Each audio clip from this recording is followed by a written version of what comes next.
How do everyone? Guess what? It's time for another oneliner.com podcast. Deal with it. I, as always, am Craig. With me, as always, Scott. Greetings. And Drew. Guten Abend. Oh, careful, mein Führer. Yeah. We've got a Third Reich of films for you today.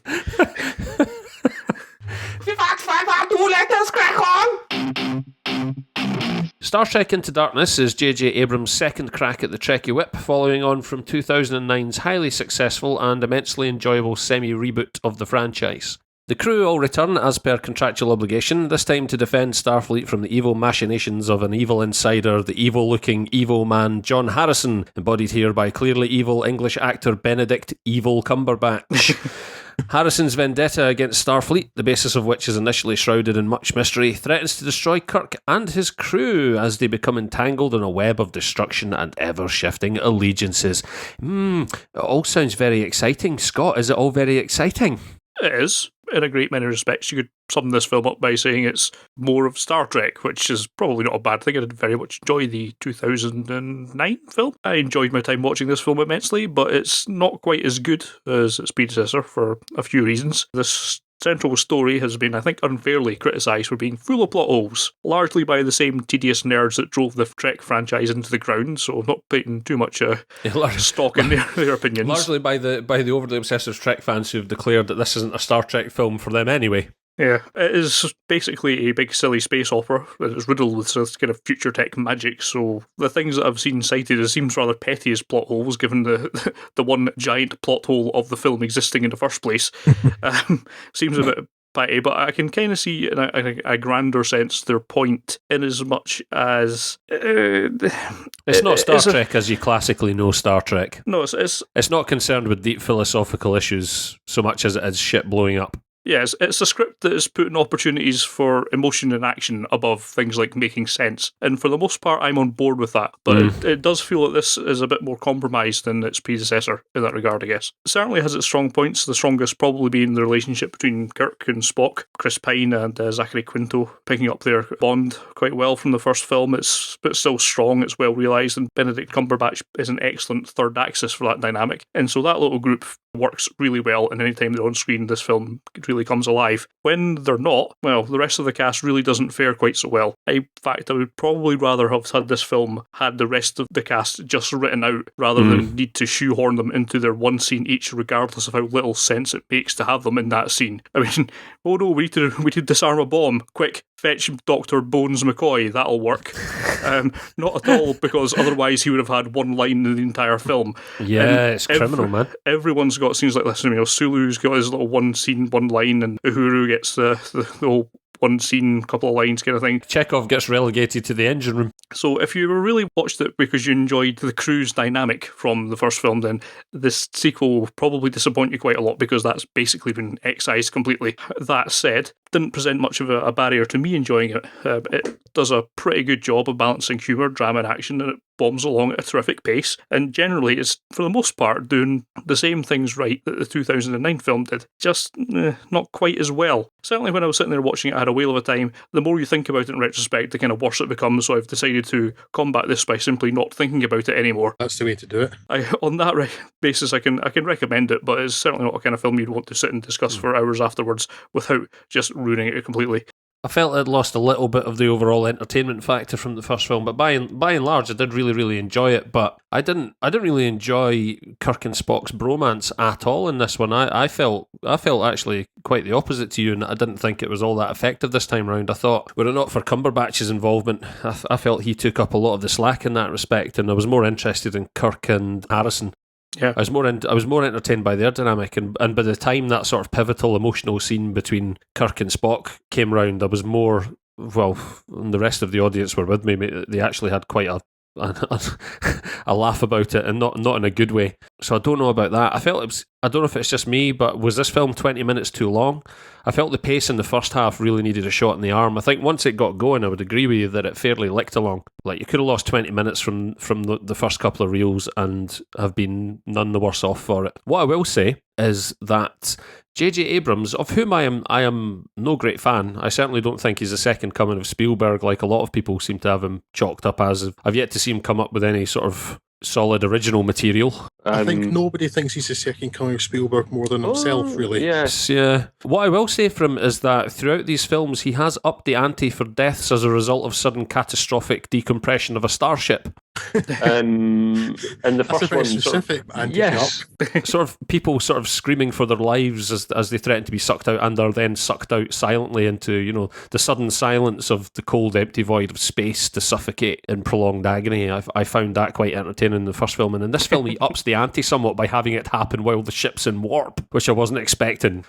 As they drift out of the sort of warp tunnel, I was expecting something a bit more spectacular, but I thought, oh, that's quite cool. That's something that the original films were never concerned by. There was all this. Star Trek largely in the films has been predicated on the Enterprise taking an absolute beating at least every other film, if not every film. I mean, the insurance premium on that ship alone must be far outweigh, you know, they'd be cheaper just building a new one every couple of years. That's basically what they do, though, isn't it? Yeah, isn't that the joke? yeah. Do you think we'll build another one? Well, there's plenty of letters of the alphabet left. So. That's the things that they never take the time to dwell on all this like horrific, catastrophic damage that happens to the starship. You know, at best, and in the past, all we saw was the camera being tilted at a jaunty angle and someone throwing themselves over a console as a Catherine wheel went off behind it. Whereas here, like Abrams is like, no, these are the cold hard facts of death in space.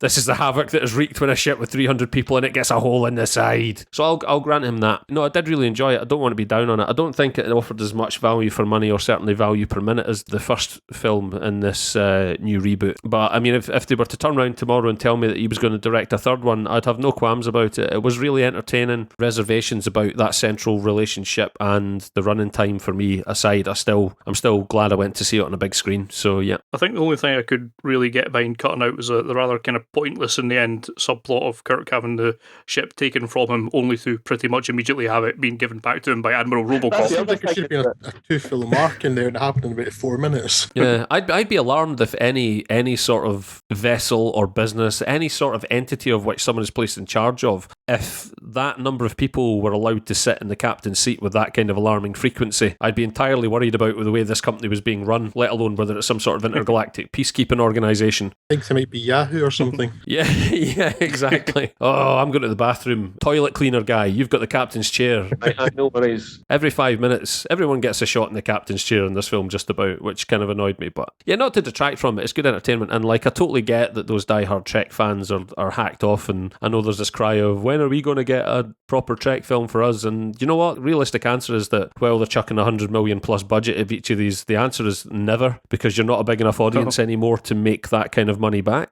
Yeah, Star Trek. You had, a dozen and people stopped going to see them. So Star Trek never made all that much money, so why would the studio make them? Exactly. It's like, all right, we'll do one for you, but it's probably going to go back to being models on strings, because that's pretty much the kind of budget we can recoup from you.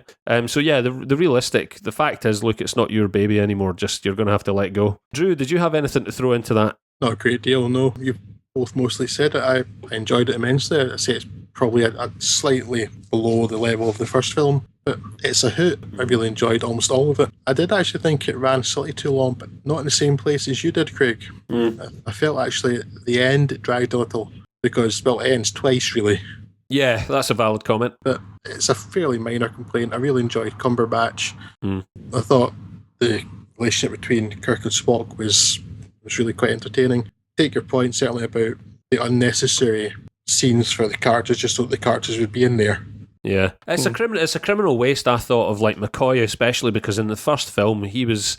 If Karl Urban had 5 minutes more on screen of that kind of quality of material stuff, he would have been on fire. He was such value for money in terms of entertainment in that first film. So it's criminal the stuff he's given to work with here. Yeah, I mean, the only person who probably comes close to deserving the time they get is Scotty in this, but even then it's a bit of a stretch.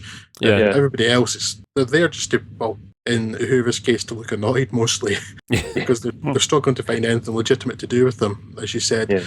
The only other problem I have, and I'm not sure how you would get around this, but the large emotional scene one of you referred to, I'm sorry, I forget who. It was me. It's completely undermined because you know it can't possibly end as you think it might. Yeah. And it should end like that, but it would have other implications for the film. But Yeah. And if That's you know the what I thing. mean, without trying to give away anything that Yeah. happens. But Let's just say, as that scene started, my heavily pregnant wife had to go to the bathroom, and by the time she came back just after the other character involved had screamed that immortal word. And when she sat back down, I turned round to her and I said, well, that's X away. That's X away. X, obviously, a substitute for the name of a character. And she looked at me in absolute shock, and I'm like, well, no, let's be honest. I'm not joking. That's him away, but... that's the problem I had. I knew exactly how they were going to get out of it as well from quite Yeah. early on. Yeah, exactly. We've established that there's magic. Yes, Exactly. it was- how they were getting out of that was obvious, but the obviousness didn't bother me. It's just the fact that this scene is there for huge emotional impact, but it simply has no huge emotional impact because you know it doesn't really mean Yeah. anything. You've undermined it already. It's so undermined, and that's the only real issue I had with that. And it almost felt like it was there not because it was useful for the film, but because it was referring to something that happened many years ago. I really wish they hadn't had that character shout that word as well, because it was always a bit of a joke in the first place amongst Trek fans even, and Yeah, I think if you're going to deploy that at a time when you're actually going for emotional charge. And the scene which that replicates in a way from one of the original Star Trek movies, to this day actually, if I watch that scene, I still get a little bit choked up by it. Do you know what I mean? And that's between two guys who were never like the greatest actors in the world. So if you're going to go for it this time round and then absolutely undermine it by, as you say, explaining beforehand in great detail exactly how they're likely to circumvent this problem, but also by then capping it off with what is regarded in most circles as a bit of a camp joke, then you've misjudged that critically, I think. There are three problems with it too. One that is, well, two are related. One is that you know it's going to be undone, perhaps would be the useful word to use.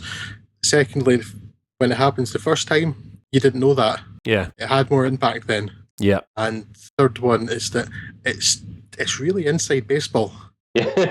Such an inside joke, really. I mean, although it's well known, but the fact I wasn't laughing at that scene suggests it was much better done than it could have been otherwise. But the rest of it just, even with the silly cold fusion bombs, which they seem to think means freezing.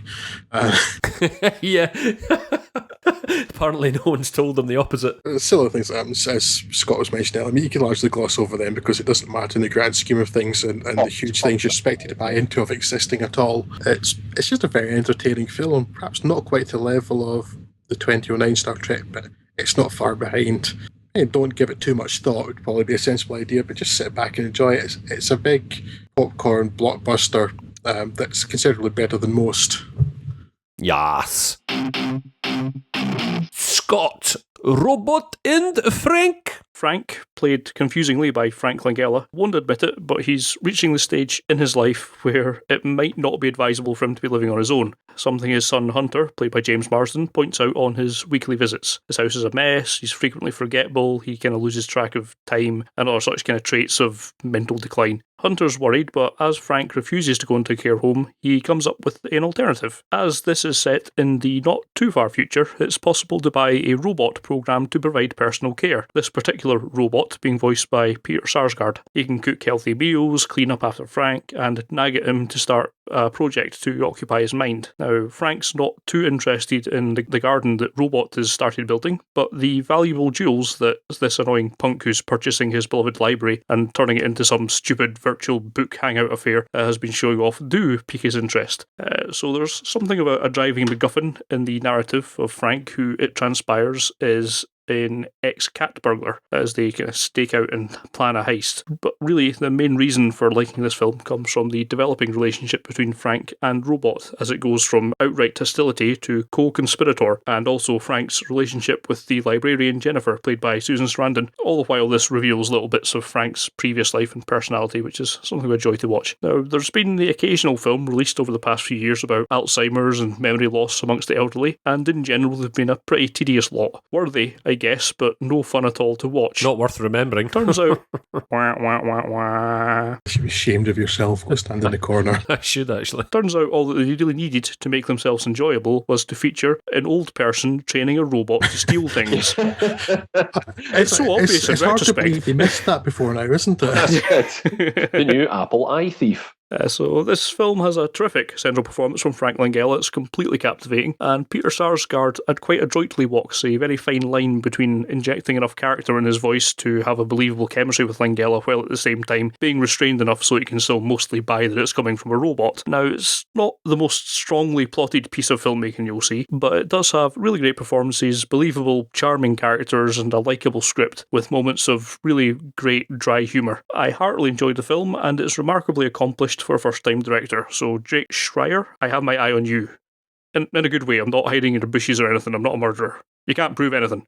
I can't think of an awful lot to say about Frank and Robot other than the fact that I enjoyed it quite a lot. So I will leave it at that. Frank had a robot, and the robot was good, and he taught the robot to steal stuff, and the robot stole stuff, and they all lived happily ever after, and I have a cat. Drew, what did you make of Robot and Frank? Largely the same as Scott. It's quite an interesting take on the film regarding people with dementia. It does what most of the other ones did, that, of deciding maybe we should have a little bit of fun with this, make people want to watch it. It suffers from the same problems as things like Away From Her did, of not really covering all of the horrible things that happen with Alzheimer's and other sorts of dementia. It'd be nice if one of these films, if it wants to sort of highlight the horrible nature of these diseases, actually at least touch on some of the even more horrible stuff, the more physical effects, rather than just going, oh, this bloke can't remember stuff now, isn't that sad? But yeah, it's quite entertaining. There's one particular bit that I didn't see coming at all and felt was a complete gut punch, which I didn't expect at all, with a revelation about a character. Hides that well. The only thing that really bothered me about the film, and I don't know if it was me or it was something to the film, or possibly from the budget, but just the world it was set in felt oddly empty.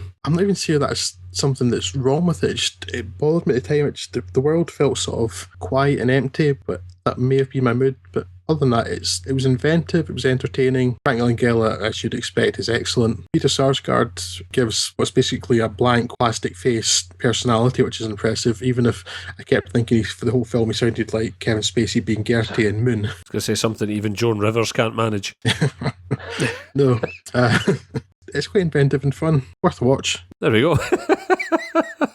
Huge praise indeed. I would say it's definitely worth catching up with when it will soon be out in the home formats, given that I was looking forward to seeing this in the cinema, but apparently its UK release window was about 4 femtoseconds, when it vanished almost immediately. One screening on a damn Wednesday in Norwich or something, wasn't it? Yeah.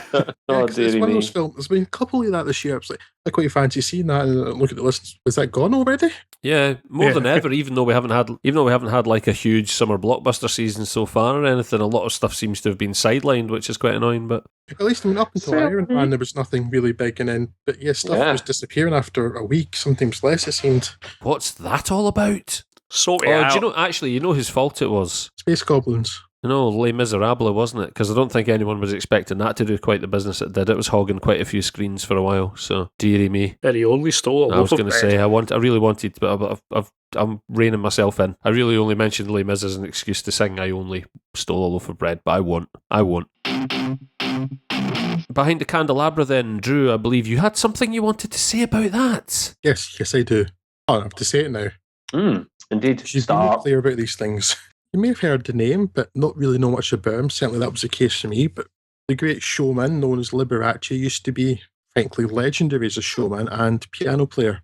Whereas nowadays his piano playing is largely unknown as, if he's known at all, it's as a man who, to modernise, was stupefyingly obviously gay, but for some reason wasn't seen as such by most of his audience. And there were certainly rumours of his homosexuality, which he vigorously fought to suppress for fear of it damaging his career. A career which, for a long time, saw him be one of the world's highest paid entertainers. He was the world's highest paid entertainer for a while, I think, wasn't he? Well, that's what Wikipedia says, but there was no useful reference to it, so I'm going to say one of the cover myself here.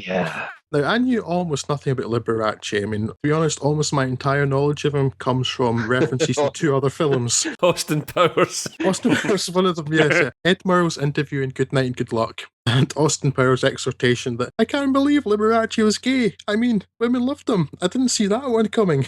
So, in the end, I was attracted to this entirely by the cast and the director. Now, this is based on the memoirs of Scott Thorson, who was for 6 years Liberace's partner. And Behind the Candelabra is a portrayal of Liberace's offstage life. It's directed by Steven Soderbergh. It stars Michael Douglas as the flamboyant pianist and Matt Damon as his much younger Liber Thorson. Now, even to someone with no interest in or knowledge of Liberace, I found it quite an enjoyable watch, even if at times it does feel like the story is based largely on conjecture and anecdote rather than fact. Michael Douglas is particularly good. His high-pitched voice and mannerisms, along with the prosthetics and makeup, could very, very easily become gimmick or, more likely, pastiche, but instead help to sell him as the flamboyant performer. Matt Damon isn't as convincing, though early on not much more is asked of him by either Soderbergh or Liberace in character than to look pretty. I think part of the problem here is that Matt Damon in lavish makeup and prosthetics, which are there to mimic him having had plastic surgery, always looks at least vaguely ridiculous and always threatens to pull you out of the film. Why that is, I'm not entirely sure, though I suspect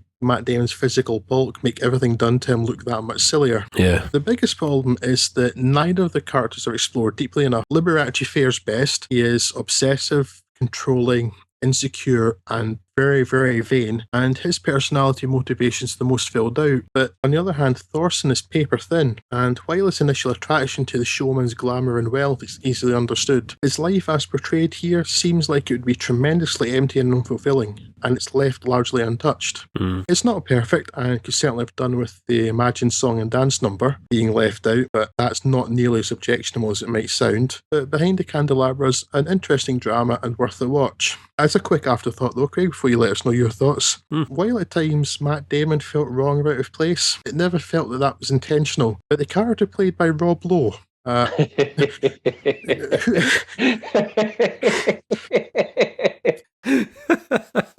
Sorry. I know exactly what you're going to say. Carry on. who admittedly I don't rate as an actor, I never have done, I struggle to take seriously on anything, but what the smeg is going on with his character?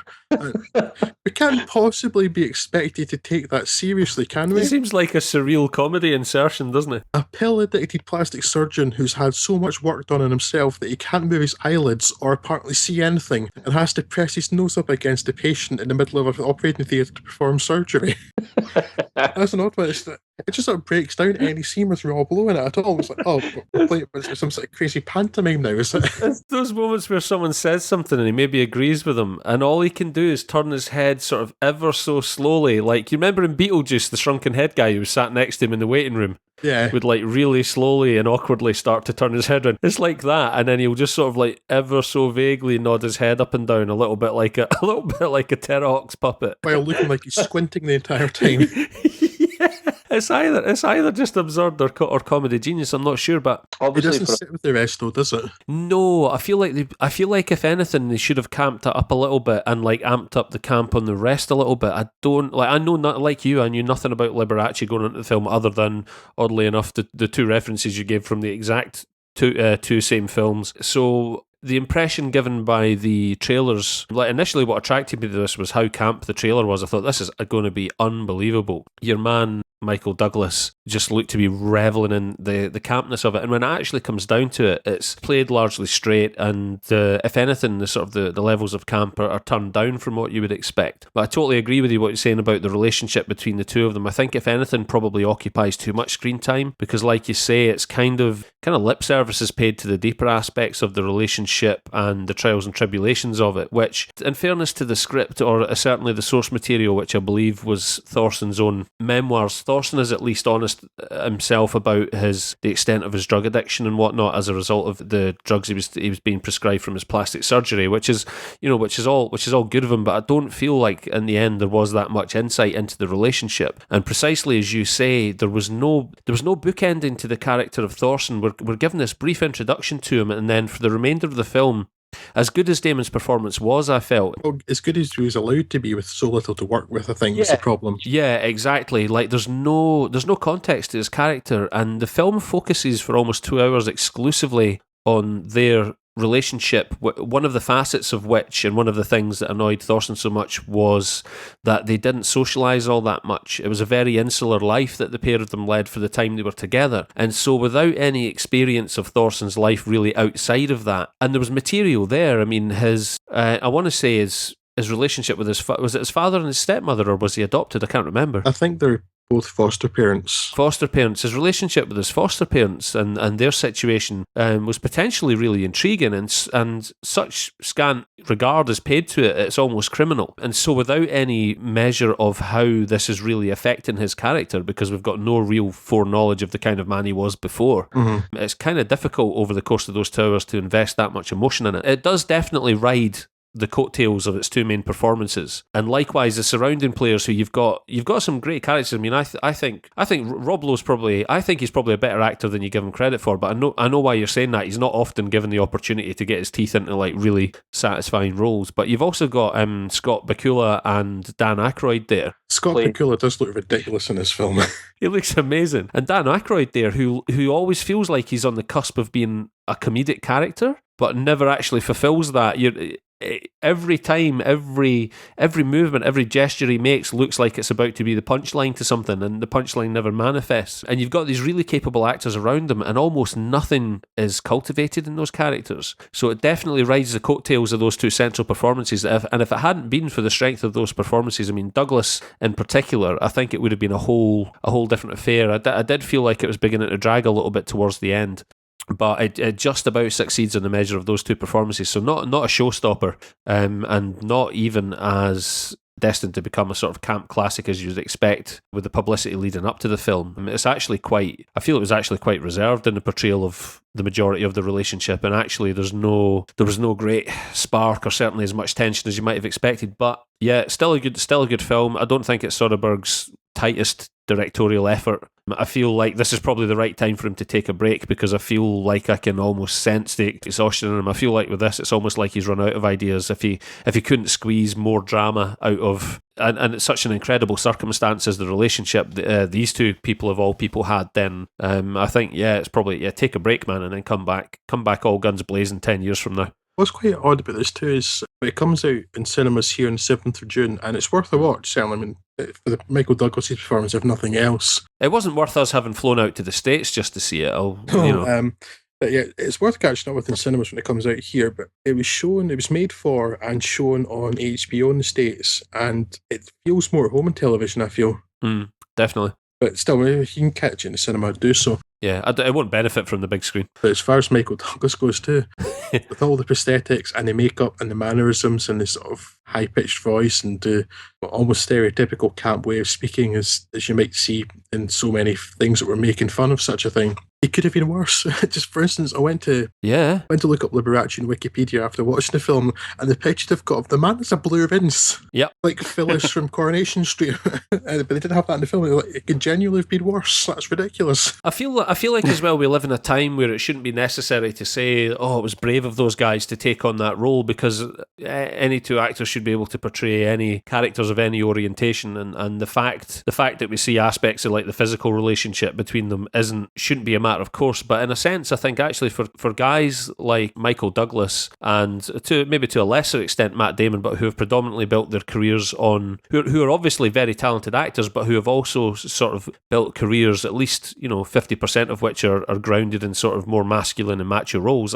Clearly somebody's played characters like Gordon Gekko, I think. Yeah. I think it probably was still quite brave of them, to be honest with you. I don't mean that in a condescending or patronising way, but I don't know, I just think they might have seen that as just simply as an interesting role, an interesting relationship, and the fact that his homosexual relationship was entirely by the by. We certainly hope so. Yeah, of course, yeah, you would hope so. But I still think it's probably one of those where you can imagine a lot of stars being offered that, or maybe I'm just completely wrong. I can imagine people being offered those roles and thinking twice about it and thinking, because I mean, this was the big thing, wasn't it? That the talk behind the scenes was HBO ended up picking this up and financing it because none of the film studios wanted to, because apparently it was, quote, too gay, unquote, which is a horrible thing to have to think would be a decision for film studios to make in this day and age. But you think it would be beyond that by now? It's been vociferously denied, of course, but then it always would be. So I mean, it's all. Is it 7 or 8 years now since Brokeback Mountain? Remember that would be in 2005, something like that. You would have thought that had just kicked the door in completely, yeah. And people still refer to that as the gay cowboy movie, which is because they weren't cowboys, they were shepherds. So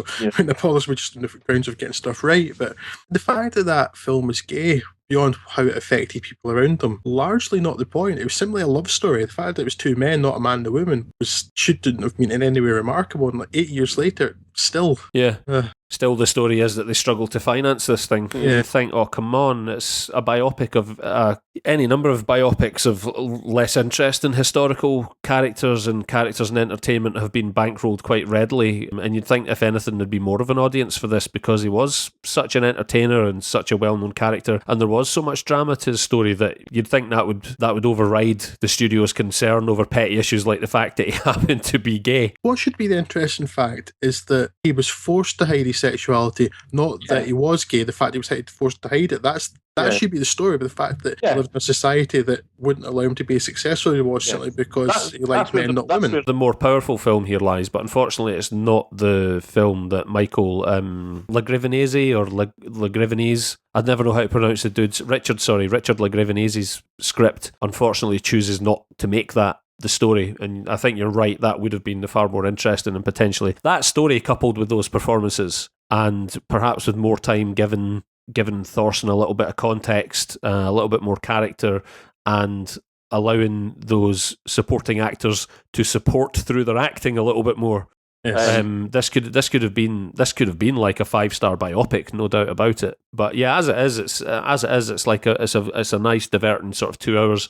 You just wish that there was a little bit more meat on the bones of it, but still an entertaining film certainly. And yeah, but probably I would say worth checking out just for Michael Douglas alone, because you haven't seen Michael Douglas like this. Michael Douglas, I mean, it's good to see him act at all, actually, given he had that problem with throat cancer, wasn't it? Yeah, Recently, exactly. I mean, he might not be with us anymore. And well, he gave quite a tearful speech in Cannes, I think, recently, didn't he? Saying essentially the same thing, that this film was such a gift. yeah, And he had a bit of an emotional breakdown. Michael Douglas, when I'm thinking of actors, doesn't come really to mind, but then I think of some of the stuff that Michael Douglas has done, even stuff that maybe wasn't as popular, like One Night at McCool's. I actually really like him. Yeah. And then I think, I've not actually seen him anywhere. I don't think I've seen him in anything since Wall Street 2. But to see him get something he can really get his teeth into and show his acting chops, it's worth it for that alone, yeah. That's where we're both saying, and for Peter. So I suggest that we really do feel that strongly. Yeah, check it out. Check it out. Now, Scott, there's a little-known niche story known as The Great Gatsby, which I believe was adapted for film on numerous occasions before, including famous Robert Redford adaptation in the 70s. But I'm willing to wager that we probably haven't seen an adaptation of it quite like the one that good old Baz Luhrmann's come up with. Sorry, I think you have to say, Baz Luhrmann! His name suggests very loud, doesn't it?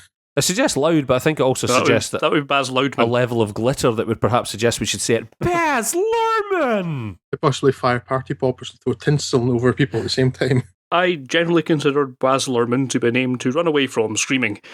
Not really on grounds that his films are badly made, they're just not films that I want to see made. So Romeo and Juliet and Moulin Rouge happily flew by me, with me paying them no heed and Luhrmann getting none of my money. This generally happy detente, however, was shattered by the release of The Great Gatsby, which on the surface seemed more like Luhrmann trolling his detractors than a serious attempt at filmmaking. The surrounding PR speak talking nigh on exclusively about spectacular glittering parties and costumes and a love story at the heart of it, which to anyone that's read the book will sound like the most vapid, point-missingly superficial reading of the work that would be possible to have. But thankfully, like all PR speak, it is not reflecting reality, so the preemptive lynch mob can put their pitchforks down.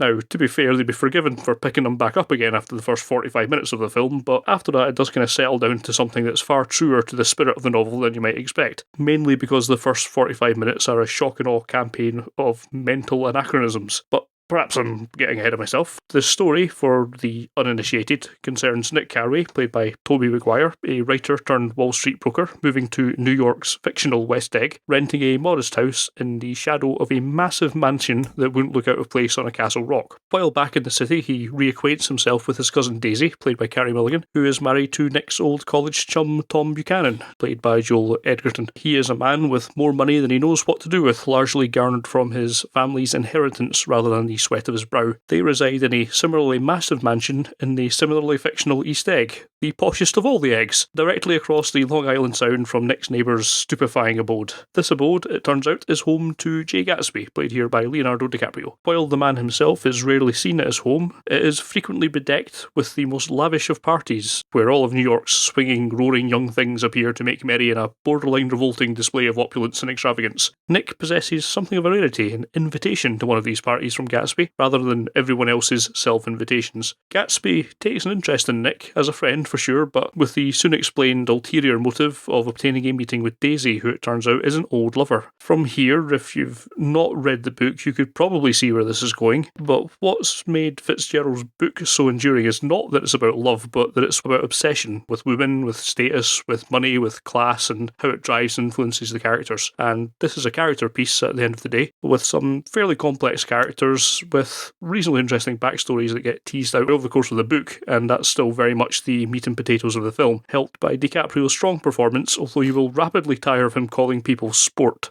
As scions of moneyed families, Mulligan's Daisy and Edgerton's Tom are suitably odious, privileged, and charming in various combinations, changing as their situation changed through Gatsby's catalysing nouveau riche personality. Maguire's Caraway's an odd fruit, initially more of a dispassionate observer, becoming drawn into this web of games that this world's moneyed strata play with the lives of others, seemingly on a little more for whims or for kicks. Maguire's the only character, or perhaps performance, it's difficult to separate the two, that I just couldn't bring myself to like as much as the story demands that I should, which does present a bit of a problem given he's narrating the whole movie. The movie. Now, the story stood enough the test of time that there's not much point me battering away against it. I remembered not liking the novel all that much, but it was an awfully long time ago since I read it, so I could perhaps be minded to concede that I may be wrong on that point, or at least remembering it inaccurately. I assure you're not, having read it yesterday. But as a movie, Luhrmann's take on it is undeniably odd. As mentioned, the opening salvos are a disorienting barrage of sound and fury with a bizarrely anachronistic soundtrack in some CG locations that might be realistic if this was set in Mordor rather than New York, coupled with the utterly pointless, even more so than usual, use of 3D. In my opinion, it's really doing more to drive people away with its discordancy than it is to draw people in with its glamour offensive. I can see some of the logic behind it now, certainly more so having watched it than my earlier near-automatic dismissal of it, but it doesn't quite work for me. I suppose you need to do something to try and drag people in to see a film who most people's recollections of which will be having been forced to read it at school and not liking it, particularly in America, where it's more or less required reading. You need to try and do something to get people interested in this kind of stuff again. Obviously it worked for things like Luhrmann's Romeo and Juliet, and I can see the point of doing it here, but I just don't think it really helps matters in the end of the day. And that's a shame, because there's a decent amount in the remainder of the film that I'm fond of. Niggles with Maguire aside, there's some strong performances from a strong cast, and when it stops deliberately overplaying its hand, it's still left with stunning locations and elegant period detail, and that's all very visually very impressive. But ultimately, it's just too idiosyncratic for its own good. It's probably made me think more about how something like this could or should be handled than anything else of late, so I guess that is worth something. I've probably thought about this film more than any of the others that we've talked about in this podcast, although I've enjoyed it the least. It's taking on an awful lot on its plate, and I think it's not really doing it to its best of its ability. I have reservations with the story in the first place. It is really not a story where you're given to like any of the characters in it by the end of the film, which is something of an issue. It's, of course, stemming from the book itself, but no one in this film gets away lightly. Even the characters that are borderline sympathetic are also gangsters at the end of the day, which makes it very difficult to get behind any of it. It's quite an interesting look at the 20s, is what I come away with it from the end. It's an interesting look at the society that sort of sprung up between what is still a very class-orientated society, still in the grips of this bizarre prohibition era, which is just one of the most mental things you can imagine in the modern world. The period detail around it is quite interesting, and it makes it an interesting period piece. As the character piece that it really needs to be, unfortunately the characters are just too unlikable to make it truly enjoyable. I think it's interesting. I think it might even be worth seeing just because it's such a strange example of filmmaking, but I don't think it's a successful one at the end of the day. Our catch-up affair this podcast is The Grey, somewhat belatedly even for one of our catch-ups, I have to say. But hey. I And don't know, 15 months? It could have been longer. Yeah, could have been longer. In which a post-taken Liam Neeson, directed by Joe Carnahan, faces off against the deadly pack of wolves in the remote wilderness of Alaska. Neeson is Otway, a hunter whose job is to kill the voracious wolves who often pose a threat to the workers of a remote Alaskan oil plant. On a return trip home, Otway and the fellow passengers of a small aircraft are victims of a horrendous crash, a scene that evokes memories of Alive and succeeds well in setting up the survival horror that follows. Neeson and his fellow survivors are tested to the limit by relentless lupine pursuers, picked off one by one as they struggle for survival against nature red in tooth and claw. And while a number of genre tropes are adhered to, The Grey is a surprisingly effective and occasionally nasty PC. I'll stick with PC. It's an occasionally nasty PC work. Carnahan was certifiably unable to deliver anything even approaching the blistering debut that was Narc in the intervening years, with complete duds, smoking aces, and the A-Team proving career highlights only in terms of box office and DVD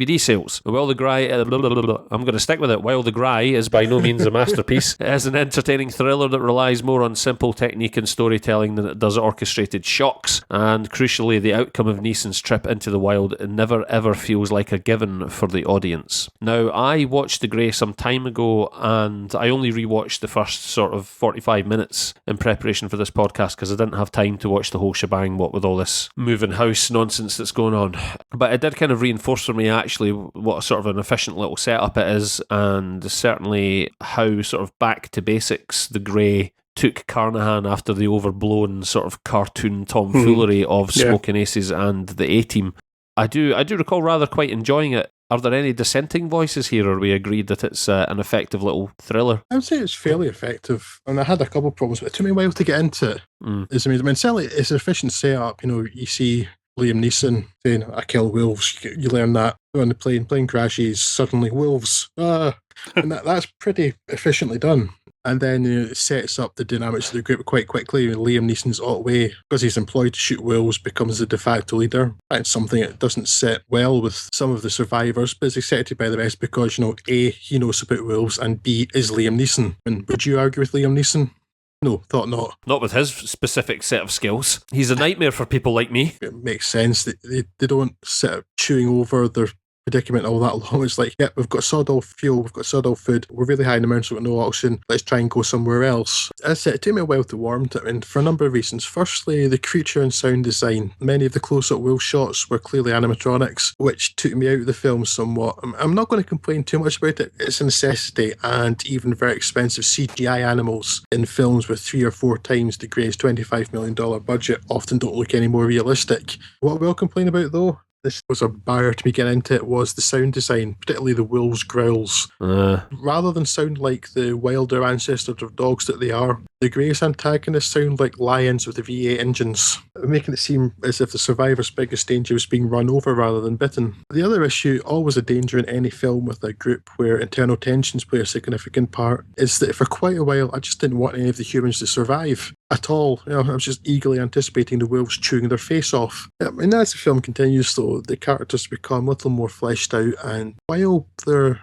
unfortunately not a whole lot more than one-dimensional victims in waiting, you do become considerably more invested in them and their plight. Neeson's Otway is particularly interesting. Having begun the film prepared to commit suicide, leading these men out of danger gives his life new purpose, and every moment that their proximity to the wolves brings him closer to death, the more ferociously he's clinging on to life. In the end, thanks particularly to Neeson's innate charisma and physical presence, The Grey's a decent thriller that will reward your endurance of a slow beginning. If you do watch it, though, be sure to wait through the credits. Decent little thriller. Indeed. Scott? Yeah, I think it goes to prove that Joe Carnahan may be a director that does better, certainly better films with less money. Yes. Because of that budget, it does have a few shonky moments for sure. I mean, particularly those animatronic models, which is just somewhat less convincing than the effects work on Mega Shark versus Giant Octopus. As I was saying, though, Scott, about the budget, though, because I mean, it's a few years now, and I know this has come on leaps and bounds in the time because of the powerful computers and things, but think how much budget I Am Legend must have had and how terrible the CGI animals looked in that. It's why I mostly let it slide here. That's as they stood around a pile of dirty magazines in an apparent circle jerk, you mean? Sorry, that scene stayed with me for years. I was in with the lines that appear in the middle of Broadway. They were terrible. There's not so much the zombie type things later. I just think this could have done with learning a few lessons from Jaws and just simply shown less of it, because what they have shown, and it's on screen for quite a long while looks really bad. I think with that, the only other issue I've got with it is that it does kind of rely quite heavily on this kind of gradual flashback revelations about Neeson's character and his past to draw along a kind of human reason for hoping that any of these guys survive, and I'm not convinced it was quite effective enough Well, in it that does role. also. Feels like it seems to think it shrouded the circumstances of Liam Neeson's flashback quite well. Whereas, like from the moment that flashback appeared, like, well, I know what's going on here. Then I kind of felt my attention wandering a bit in the kind of middle third, but it does pick up towards the end. It does manage to pull out some good moments at the end. Carnahan's done quite a good job of building up some tense moods of like just dread and doom of their impending wolf-based shenanigans, and it pays off better than most horror films I've ever seen.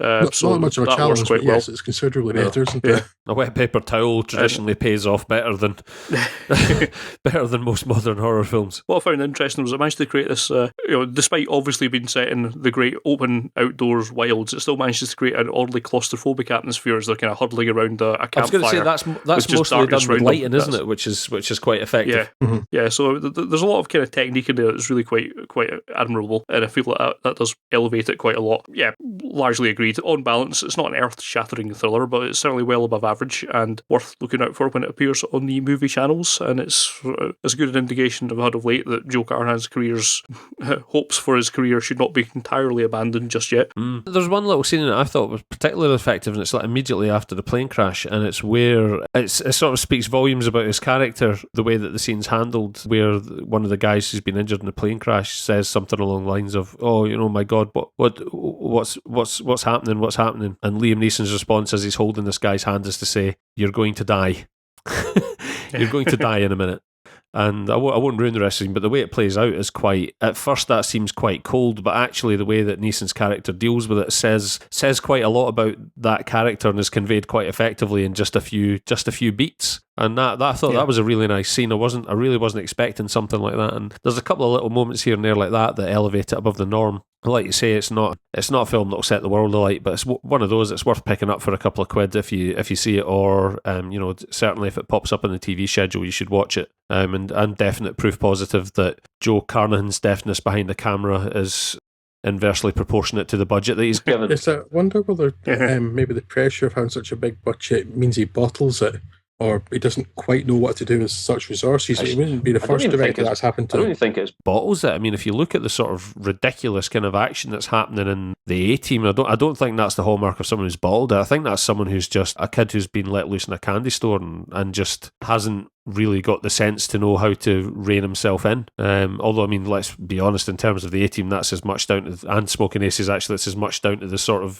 the bravado of the script as anything else. You may not put those two films together. And the A-Team was just a bit of a rubbish film. Smoking Aces was actively awful. Yeah, I was going to say don't put them together in the sense that it might form some sort of harbinger of the coming apocalypse or something like that. Of course, like A-Team had its problems, but it wasn't that bad. Yeah, if those pop up in a double bill anywhere, be it in a flea pit cinema or just on the late night TV schedule, oh my goodness, go to your shelters.